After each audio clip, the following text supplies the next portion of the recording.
Jayaryon, Chapter 4, The World's First Superhero, Part 2.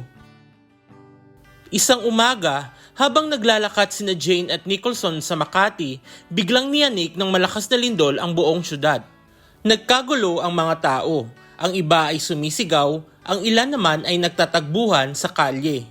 Kasabay nito, isang matandang gusali ang nagsimulang gumuguho.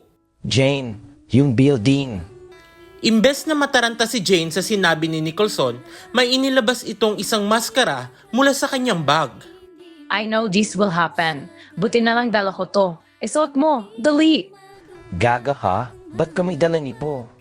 I anticipated this.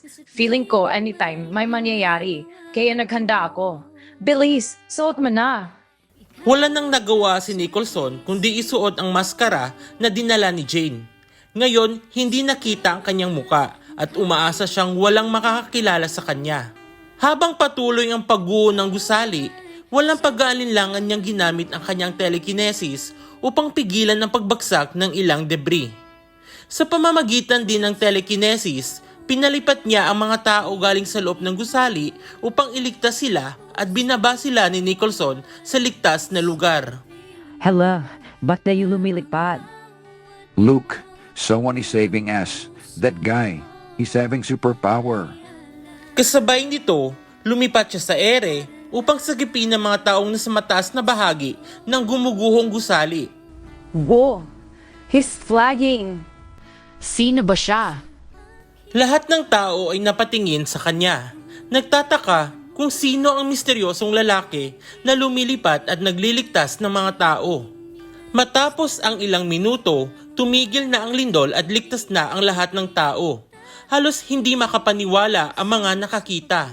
Dahil sa matinding eksena, iba't ibang TV networks ang dumating at ini-feature ang pangyayari.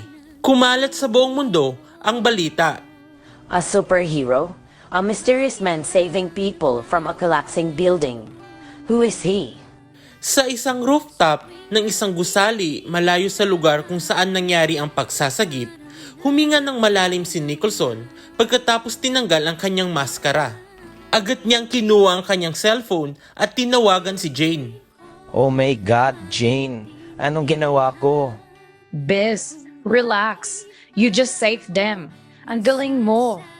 At ngayon, hindi na lang isang medical technologist si Nicholson. Siya na rin ang kauna-unahang superhero ng mundo. To be continued.